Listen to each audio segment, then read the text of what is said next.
الكريم سيدنا مولانا محمد وعلى آله وصحبه أجمعين. أما بعد المكرمين والمكرمين para ulama dan kiai, segera kepengurusan jajaran Pak Masjid Baitur Rahman yang kami hormati, hadirin hadirat rahimakumullah.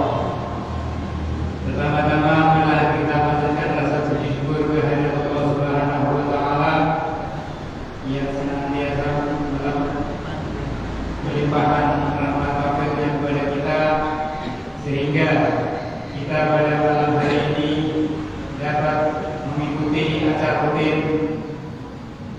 taklim pada malam Ahad. Yang kedua kalinya sanjungan salawat salam semoga terlimpah ruah pangkuan baginda agung Nabi besar Muhammad sallallahu alaihi wasallam yang senantiasa kita harapkan sahabatnya di dunia lebih-lebih kelak di akhirat. Selanjutnya susunan acara sebagai berikut: 1. Pembukaan, kedua taklim, 3 penutup. Marilah acara kita pada malam hari ini kita buka dengan membaca suratul Fatihah 1 kali dengan harapan semoga acara nanti benar-benar mendapatkan ridho Allah Subhanahu wa taala. Ila Nabi Mustafa Muhammad sallallahu alaihi wasallam wa ala alihi wa azwajihi wa auladihi wa dzurriyyatihi. Lahul Fatihah. A'udzu billahi minasyaitonir rajim. Bismillahirrahmanirrahim. Alhamdulillahirabbil alamin arrahmanir rahim maliki yaumiddin. Iyyaka na'budu wa iyyaka nasta'in. Ihdinas siratal mustaqim. Siratal ladzina an'amta 'alaihim ghairil maghdubi 'alaihim waladdallin. Bersambung acara kedua taklim akan disampaikan oleh beliau Ustaz Abdullah Salam. Pada beliau kami aturkan.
Assalamualaikum warahmatullahi wabarakatuh. Bismillahirrahmanirrahim. Alhamdulillahi rabbil alamin.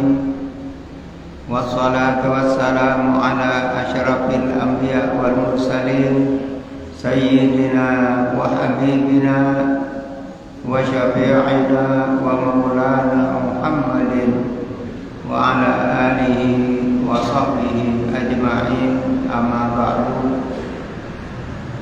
Alhamdulillah, marilah kita bersama-sama memanjatkan puji dan syukur kehadirat Allah. Semoga amal baik sedikit yang bisa kita lakukan semoga diterima oleh Allah Subhanahu wa taala. Sedangkan kesalahan dan dosa kita yang banyak semoga berkat kita berkumpul di majelis seperti ini semoga diampuni oleh Allah Subhanahu wa taala.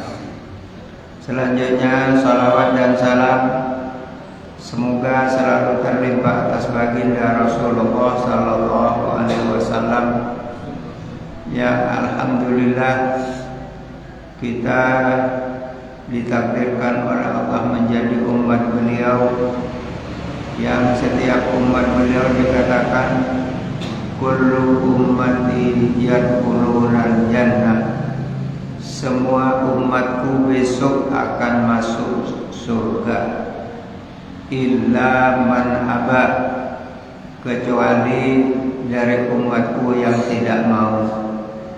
Sahabat bertanya, wa man ya'ba ya Rasulullah, siapa dari umatmu yang tidak mau masuk surga? Beliau menjawab, man asani faqad aba, orang yang menyalahi aturanku, yang tidak mengikuti agama yang aku bawa, mereka itulah orang-orang yang tidak mau. Mudah-mudahan kita semua berbahagia mendapatkan syafaat dari Nabi Muhammad SAW. Para bapak dan saudara-saudara sekalian, pada kesempatan ini kami masih ingin melanjutkan penjelasan tentang taubat. Mengapa taubat ini perlu kita pahami dan perlu kita laksanakan di dalam hidup kita? Wa inna taubata wal istighfara min aqdami asbabis sa'adah wan najah minan nar. Karena taubat dan istighfar itu merupakan satu sebab yang sangat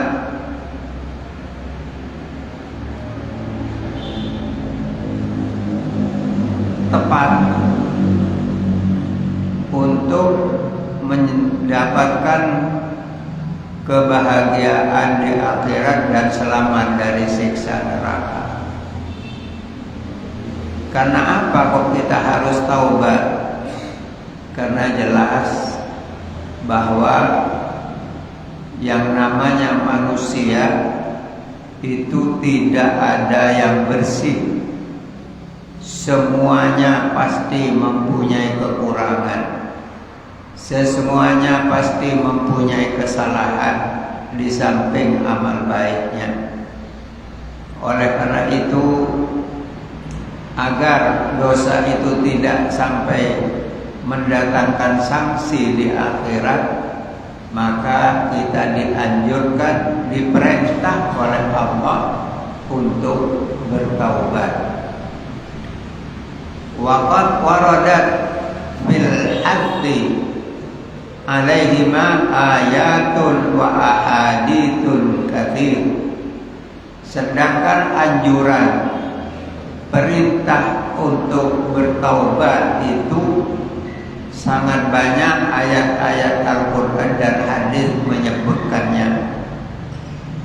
Kalau kita mau baca, banyak sekali di dalam Al-Quran itu Allah memerintahkan kita bertaubat. Salah satu di antaranya Allah berfirman, ya ayyuhalladzina amanu tubu ilallahi taubatan nasuha. Hai orang-orang yang beriman, bertaubatlah kamu kepada Allah dengan taubat yang benar. Di ayat yang lain Allah Subhanahu wa taala berfirman, wa tubu ilallahi jami'an ayyuhal mu'minun la'allakum tuflihun. Dan bertaubatlah kepada Allah kamu sekalian, wahai orang yang beriman, agar kamu menjadi orang yang berbahagia. Jadi banyak sekali ayat. Bahkan baginda Nabi Muhammad SAW bersabda, man lazimal istighfar ja'alallahu lahu min kulli dhiqin makhraja wa min kulli hammin faraja wa razaqahu min haitsu la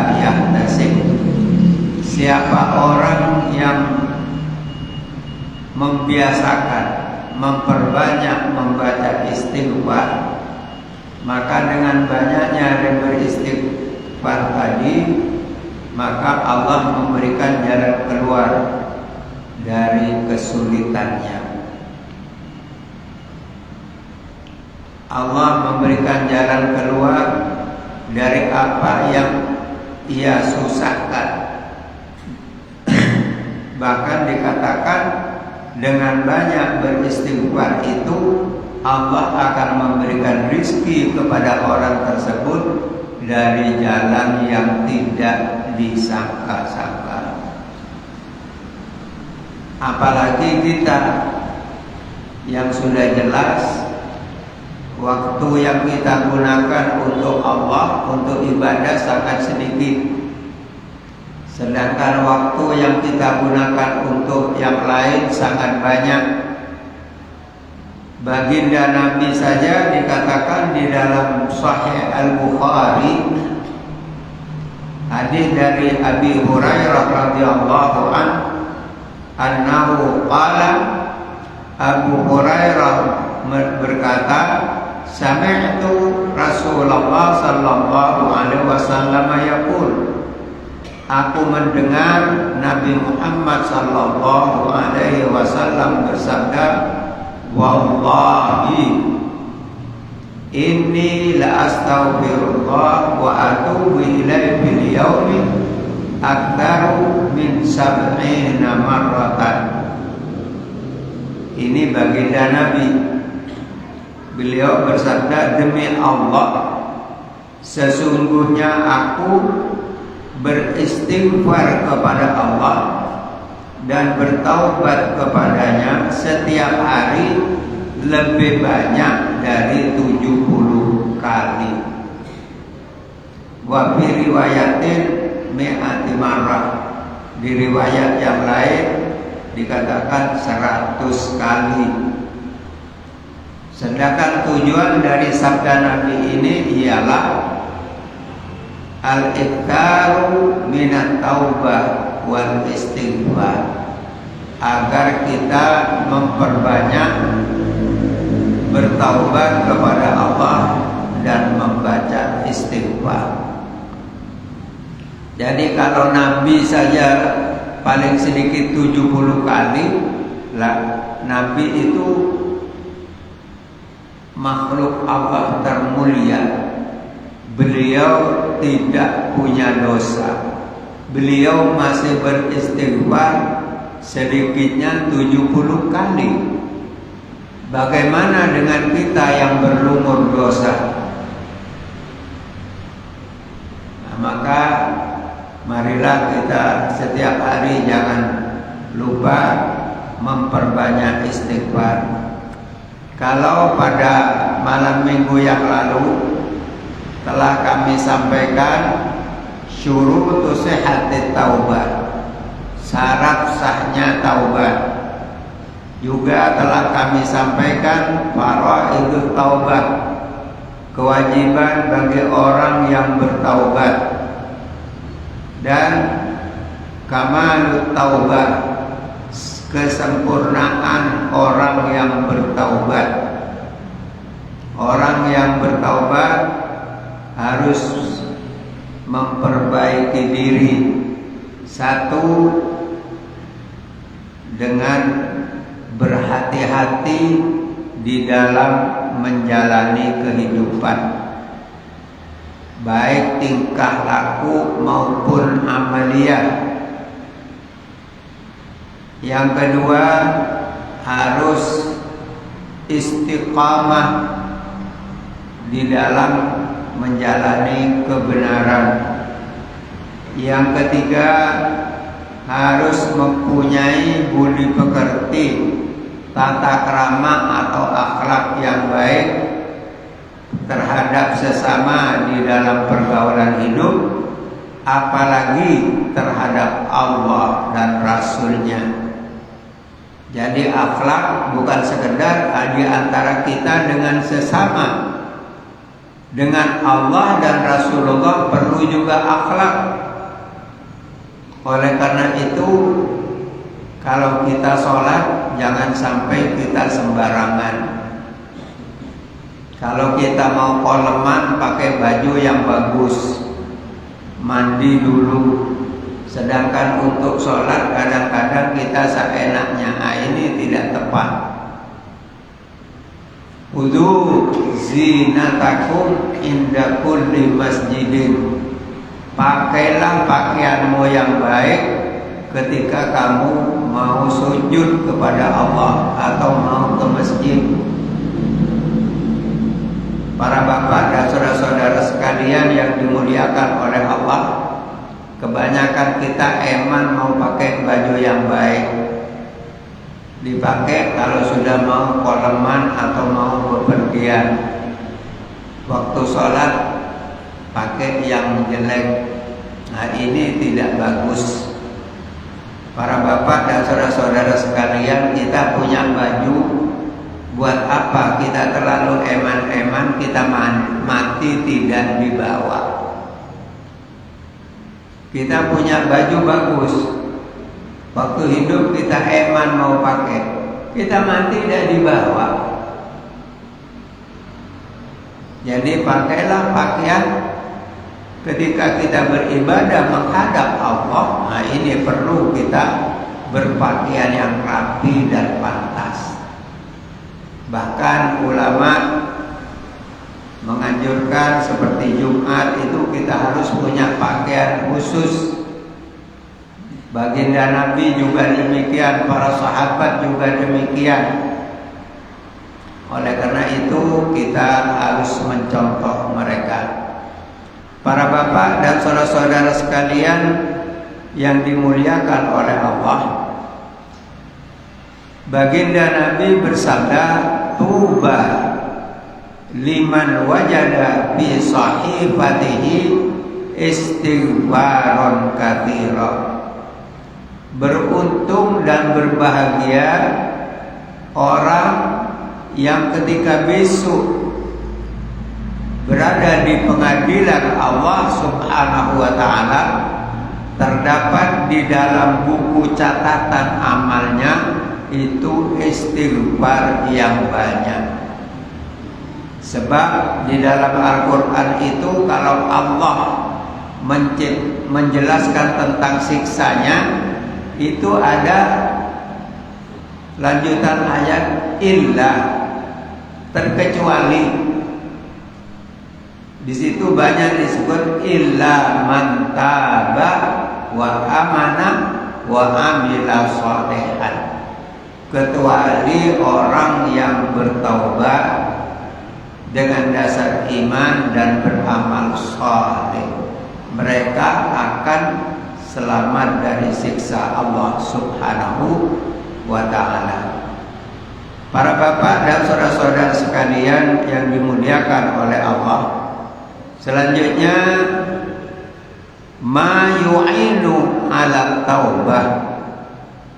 Saya akan menjelaskan apa-apa yang dapat membantu kita di dalam bertaubat kepada Allah Subhanahu wa ta'ala, yang juga termasuk dalam rangka taubat.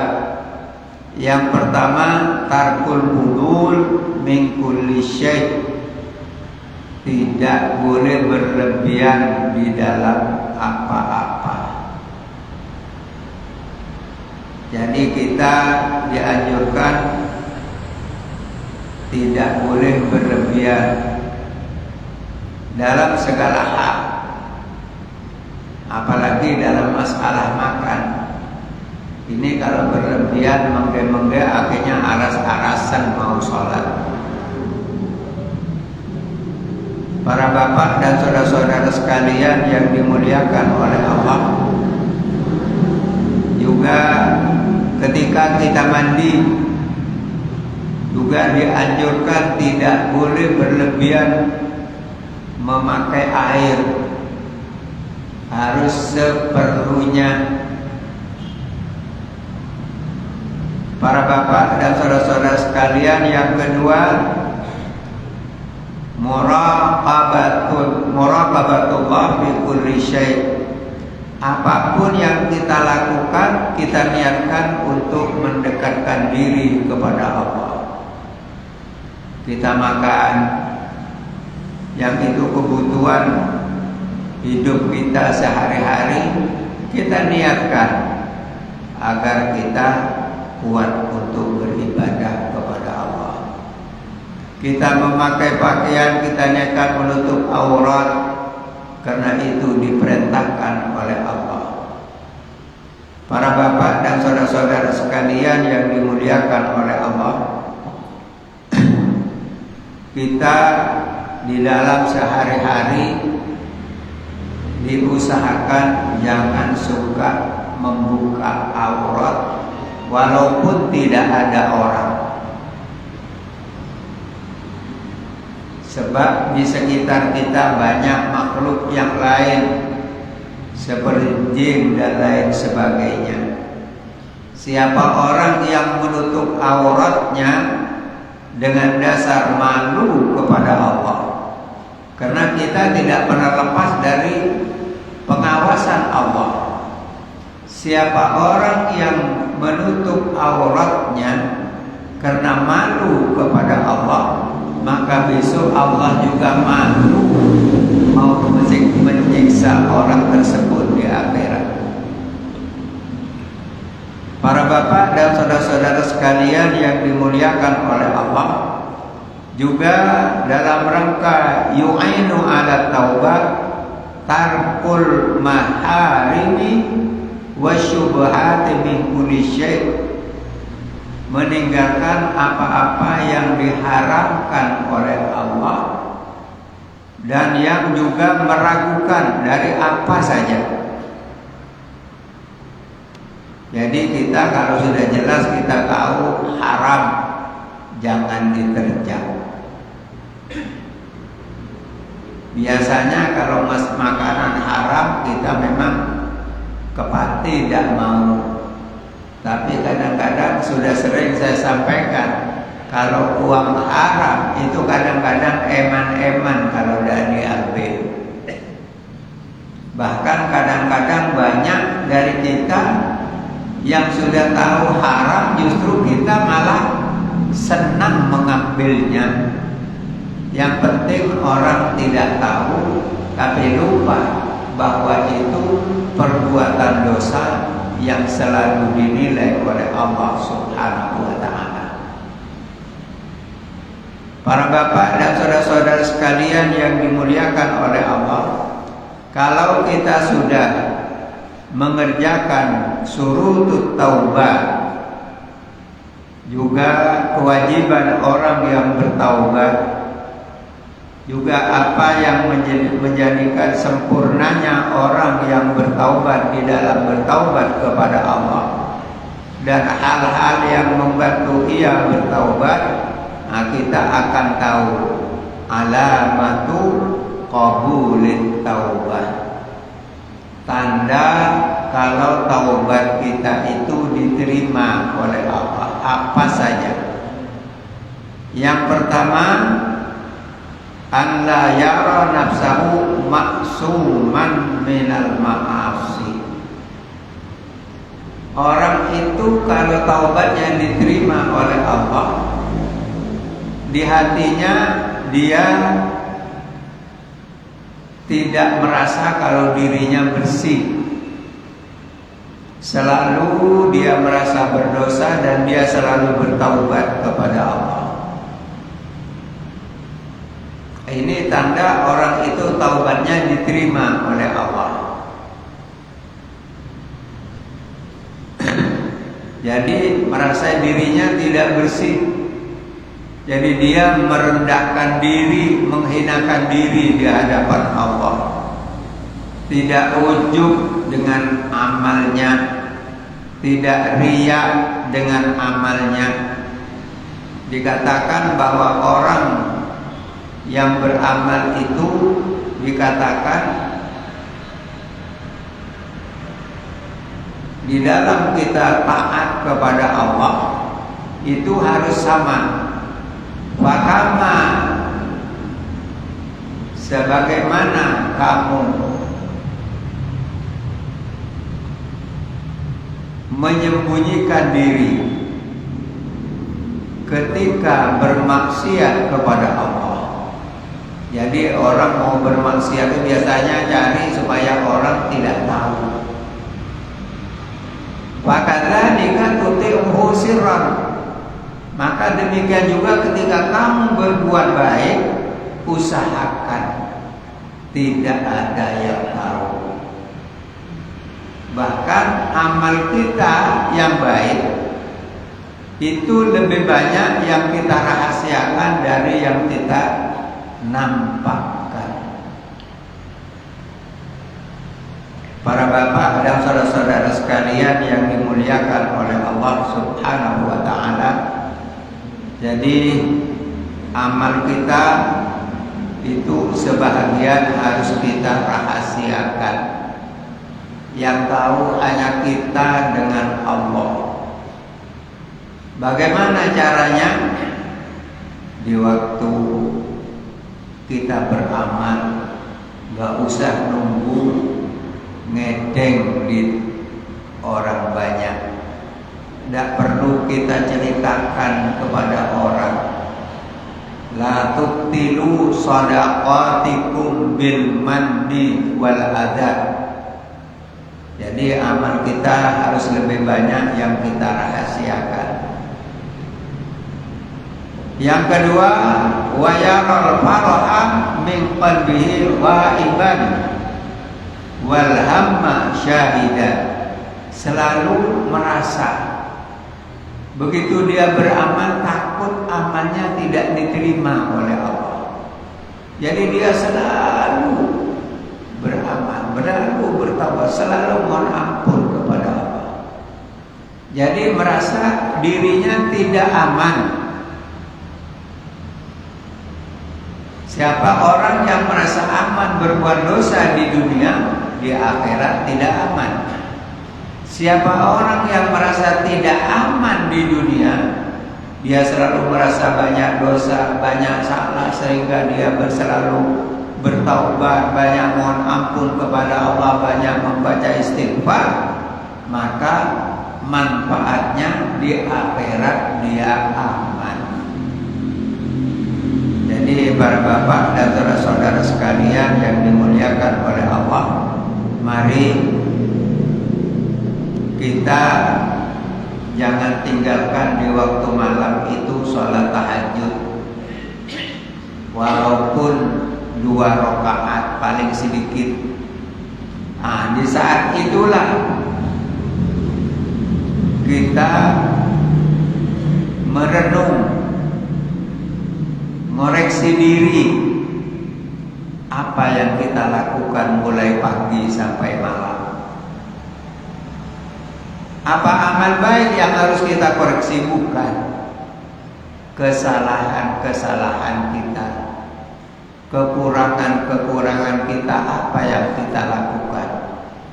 Jadi kita mohon ampun kepada Allah di saat itu dari perbuatan kita masa yang lalu sampai apa yang kita kerjakan dari pagi hari sampai malam di saat itu.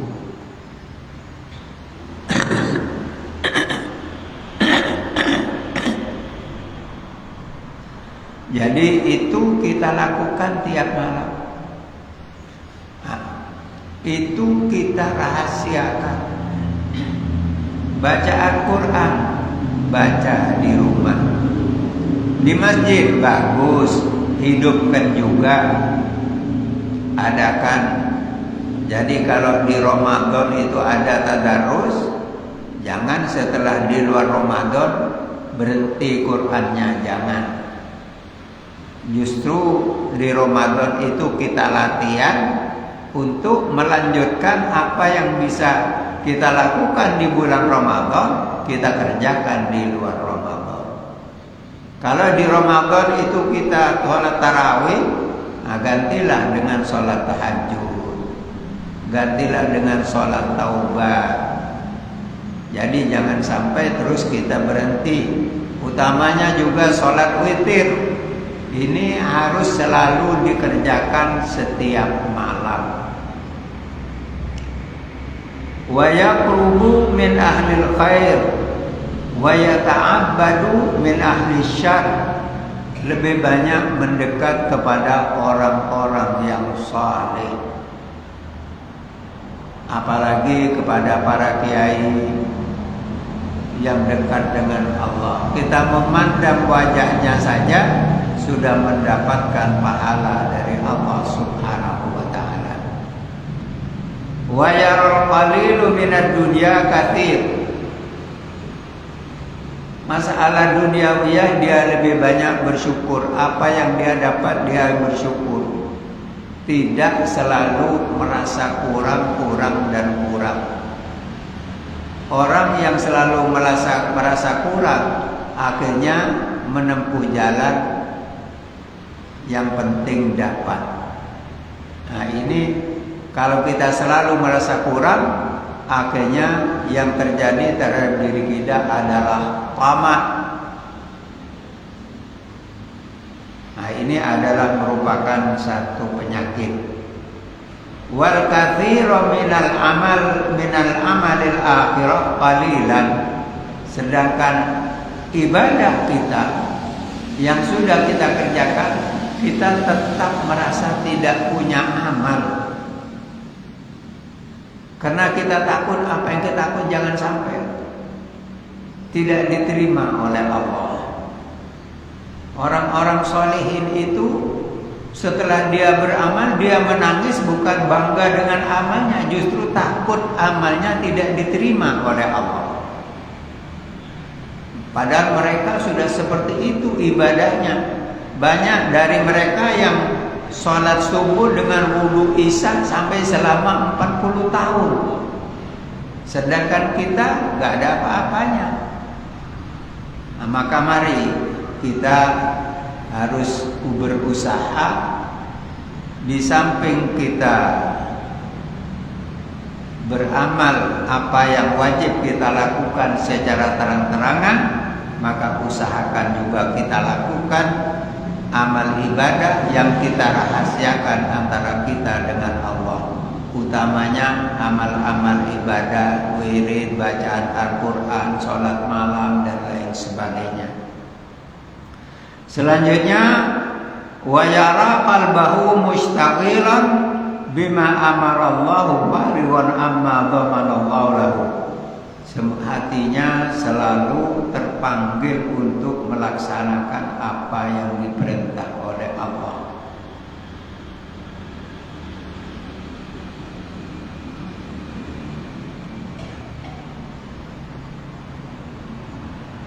Jadi merasa kurang terus, merasa tidak punya amal, merasa sedikit sekali amalnya. Jadi jangan kita baru bisa beramal sedikit sudah merasa banyak amal. Nah ini namanya ujub. Nah ujub ini satu penyakit hati yang menghanguskan pahala amal kita. Jadi harus hati-hati. Habis beramal jangan merasa bangga saya bisa. Kalau apalagi merasa lebih baik dari orang lain, nah ini sangat tidak baik. Jadi kita jangan sampai membanggakan amal kita.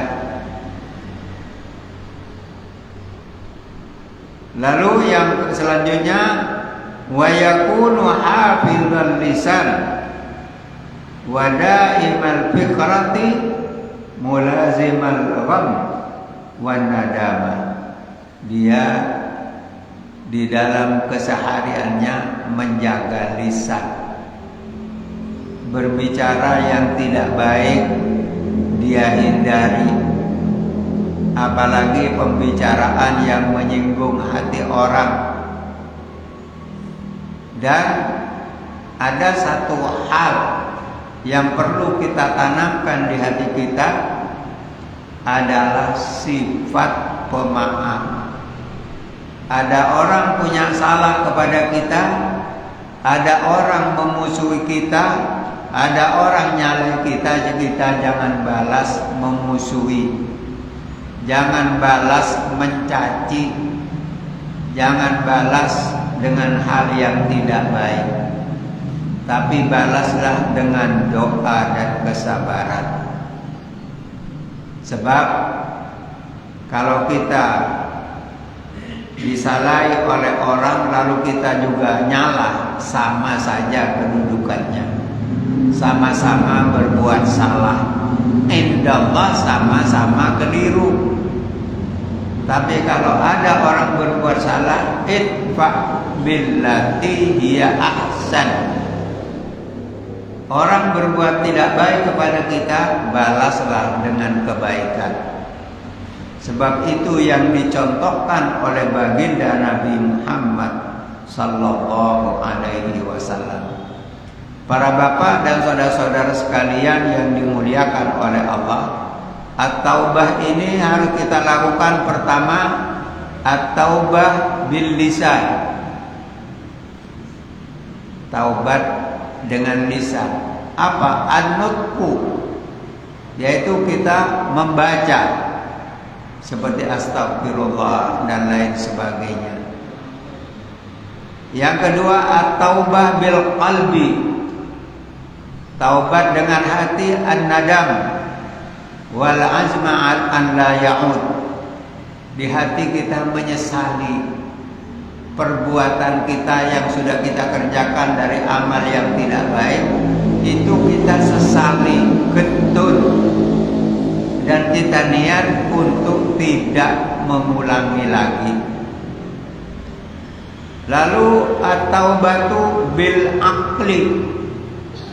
Taubat dengan akal, kita sadar, memahami dari perbuatan dosa yang kita lakukan itu, kita sadar bahwa kita salah.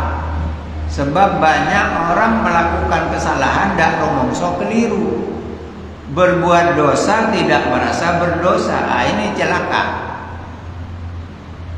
Jadi kita harus juga memanfaatkan akal ini tepat guna. Ketika kita salah, harus kita sadar kita salah.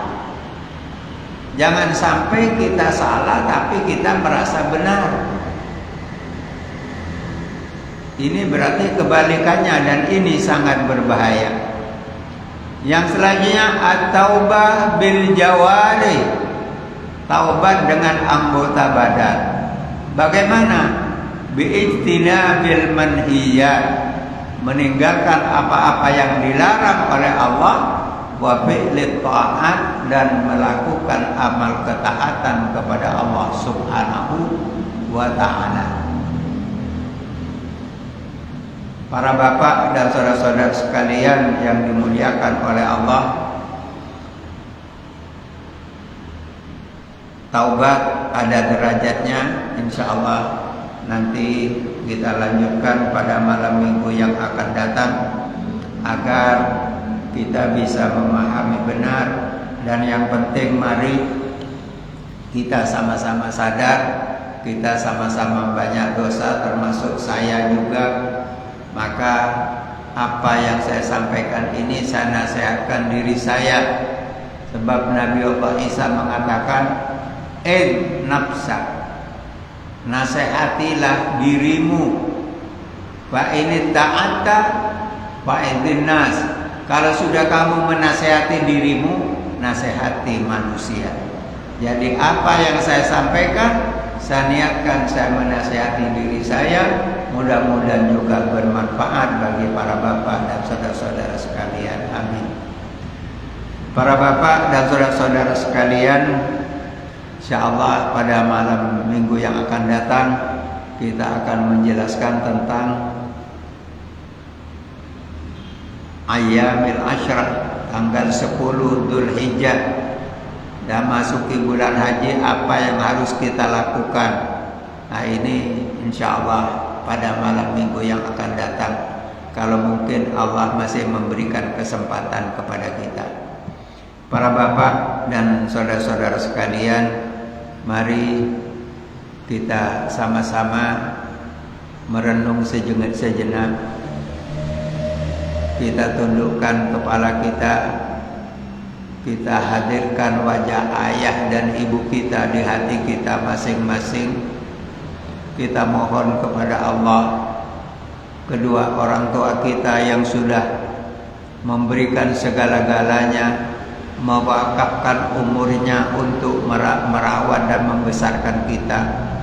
Maka mari di saat seperti ini kita sama-sama ngemis kepada Allah. Semoga ayah dan ibu kita amal baiknya diterima oleh Allah. Sebagai manusia biasa yang sudah barang tentu mempunyai kesalahan dan kekurangan, semoga Allah ampuni dosa-dosanya. Saat ini beliau berada di alam barzah, di alam kubur yang sempit dan gelap.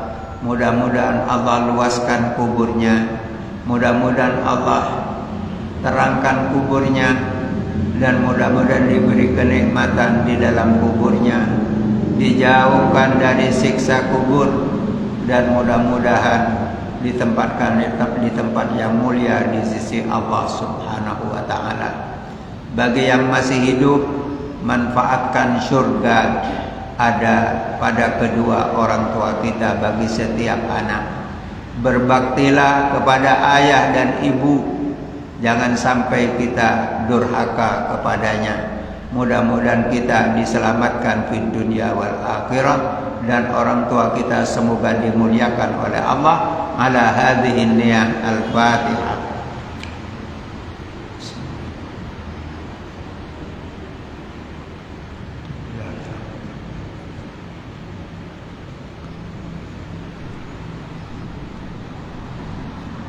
Mari kita baca Fatihah, kita niatkan untuk saudara-saudara kita yang sudah cukup lama berada di alam kubur, namun dilupakan oleh anak cucunya. Mereka juga saudara kita seiman. Kita mohon kepada Allah, semoga mereka juga diterima amal baiknya, diampuni dosanya, diluaskan kuburnya, diterangkan kuburnya, dan ditempatkan di tempat yang mulia. Ala hadhihi lahumul Fatihah.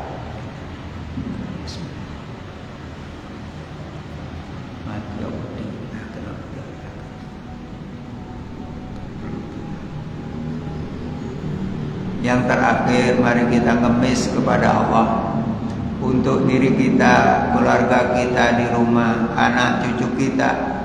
Semoga kita semua masih dijadikan oleh Allah orang yang diberi taufik dan hidayah, orang yang diberi kasih sayang oleh Allah. Ketika kita salah, semoga kita disadarkan akan kesalahan kita sehingga kita bisa merubah. Ketika beramal baik, semoga kita mampu menjaga amal baik kita, jangan ada riya, ujub dan lain sebagainya. Semoga amal kita yang sedikit diterima oleh Allah, dosa kita yang banyak semoga diampuni, dan mudah-mudahan anak cucu kita dijadikan orang yang diselamatkan fid dunya wal akhirah. Al-Fatihah.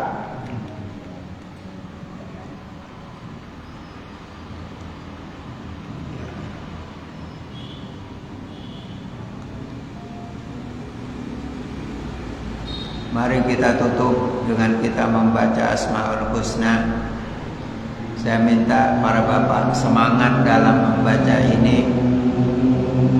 Fokuskan hati, mohon kepada Allah apa hajat kita, semoga dikabulkan oleh Allah. Bismillahirrahmanirrahim. Walillahil asmaul husna fad'uhu biha.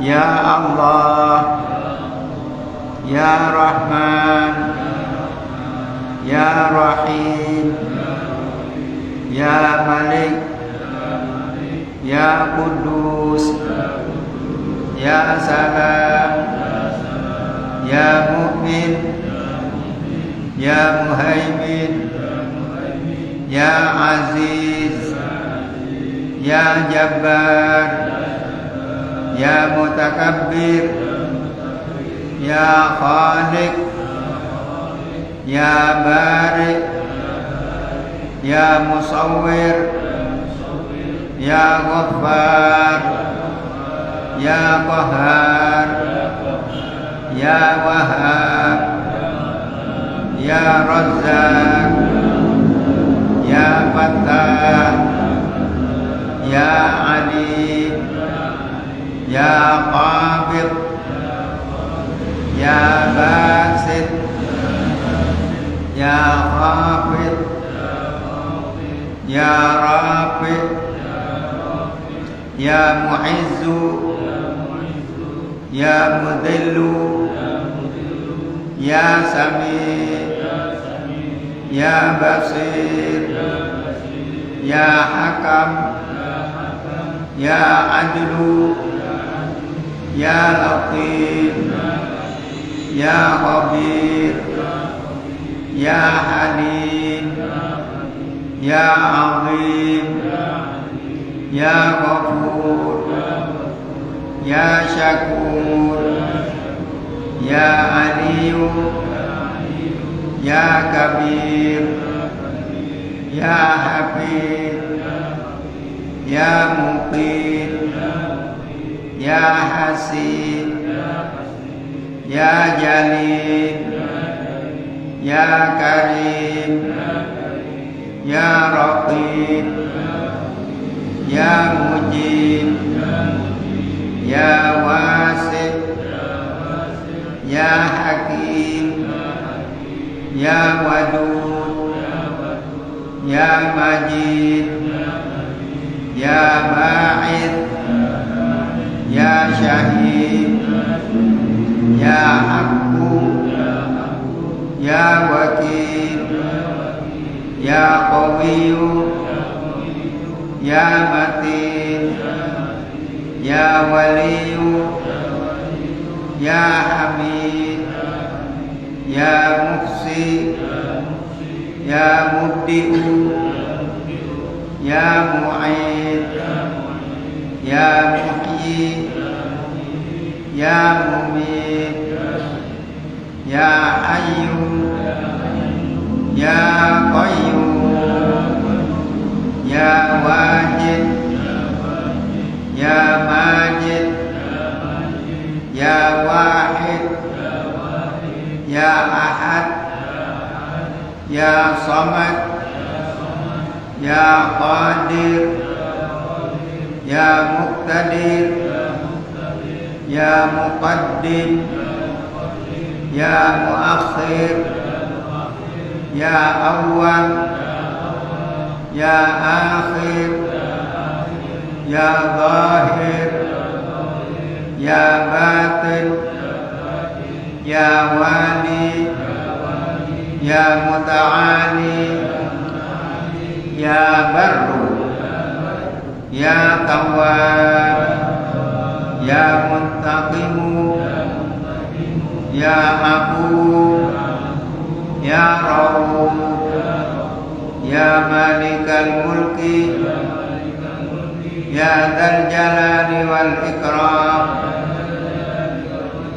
Ya Muqsit, Ya Jami', Ya Waliyu, Ya Muni, Ya Mani', Ya Darru, Ya Nafi', Ya Nur, Ya Hadi, Ya Badi', Ya Baqi, Ya Warith, Ya Rashid, Ya Sabur, Jalla Jalaluhu alladzi lam yalid wa lam yulad wa lam yakul lahu kufuwan ahad. Kurang lebihnya mohon maaf. Wassalamualaikum warahmatullahi wabarakatuh.